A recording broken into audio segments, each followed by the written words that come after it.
umuntu angakugcizelela kakhulu, wonke umuntu owumthandi nowumlandeli noyilunga nazo zonke izakhamuzi ey'khona eDumbe, asiqhubeke nokubeseka, sikuthande, sikulandele ubuholi bukameya wethu njengamanje okhona ubaba uMkhabela.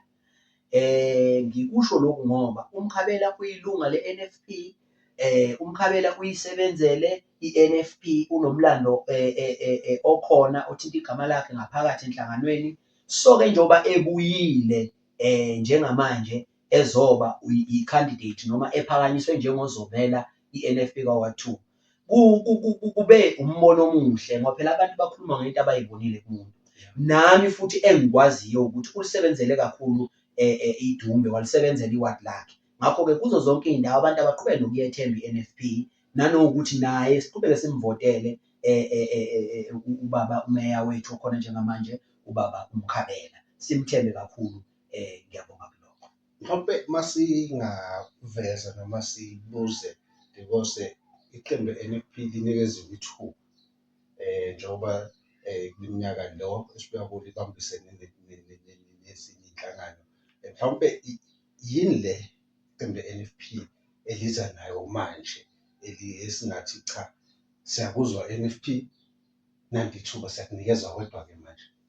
Kakhulu engizokugcizelela nje ukuthi uma iqembu le-NFP liphethe, likubonisile ukuthi impela liyama ney'nqumo zalo. Kade sibuka nje i-manifesto ye-NFP, ohleli noma olalele la, impela angangifakazela uma ngithi i-NFP igijima ku-70% kweyayithembisile.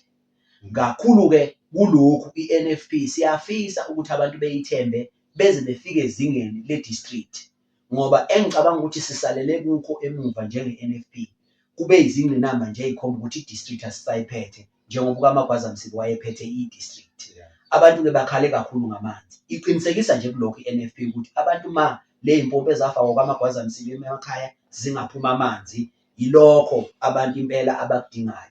Kakhulu-ke futhi into ezoba seqhulwini kwi-NFP indaba yemigwaqo. Kubonakele ukuthi imigwaqo impela ayikho, ilimele imigwaqo. Naleyo i-NFP ezame ukuyilungisa, bekuthi nje iqeda ukulungisa kubuye imvula kube njeya. Sonke-ke siyasiqonda ukuthi isimo sezulu asisafani nesasemuva la esasisuka khona.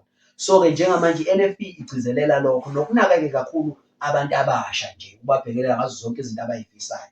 Kakhulu-ke ngiyawabona ama-sports ngoba onke amaqembu aphumile akhuluma indaba yakwa-sports, but awekho awangenile agxila kule nto yokuthi sibagqugqumezela kanjani abantu abasha ukuba bengene kule nto yokuyithuthukisa.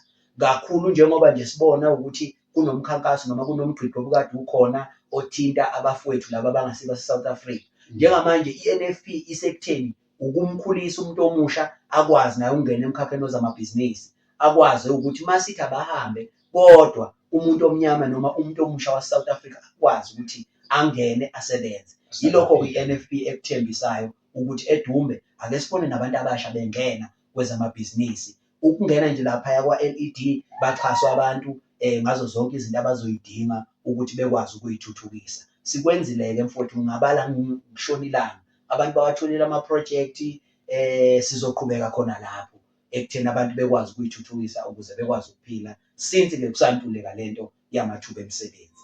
Ngakho-ke sisekutheni nje abantu abayithembe i-NFP, bayivotele, baqhubeke nayo. Amanzi, imigwaqo, ukuthuthukiswa kwabantu abasha yikona okufanele noma esithembisa vele njengamanje ukuthi sizokubhekelela kakhulu njengeqembu le-National Freedom Party eDumbe.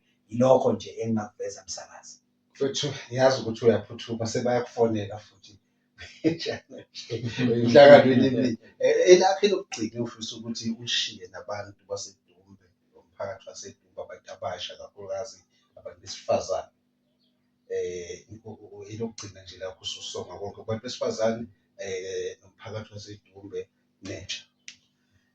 Kubantu besifazane abakhona, ukuqinisekisa nje nengifuna ukukugqugqumezela ukuthi i-NFP bayiseke kakhulu abantu besifazane. Yaziwa njengeqembu lakhe-ke noma isekelo salo sancika kakhulu kubantu abangomama, sasimbona ku-Visit nama-programs akhona. Ngiyafisa ukuthi baqhubeke nokuyeseka i-NFP.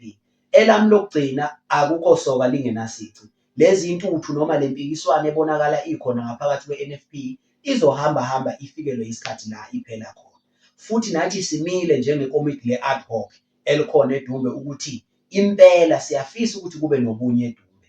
Abanye-ke babonile la khona sike sazama ukwenza i-interim, sabuyisana nabo, sasebenza ndawonye, kwahamba kwabonakala ukuthi no, akusingale ndlela ebesiyitshela ukuthi kuzoba ngayo. Kodwa-ke siyafisa ukukugcizelela ukuthi i-NFP ibhizi manje yakho ubunye, futhi i-NFP ekugcineni kwakho konke kuzokwenzeka ukuthi ibuyisane njengoba yenzile nje, ikhetha ama-candidate futhi isazovotelwa i-NFP isindawonye, i-NFP eyodwa. Yilokho nje engingakuthembisa kubantu, nesifisayo ukuthi kuwo wonke umuntu oyi-NFP njengamanje akakuqonde ukuthi ayikho into ethi i-ad hoc nabathile ama-camps. I-ad hoc ilona komiti elikhona elisemthethweni, ayisiyo i-camp, ikomiti nje le-NFP elikhona njengamanje elingakhulumi futhi ngomunye umuntu, kodwa elikhuluma ngokwakhiwa nangokuqiniswa kwemikhankaso ye-National Freedom Party.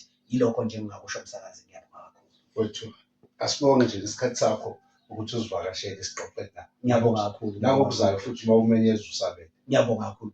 Ngiyabonga futhi. Thank you.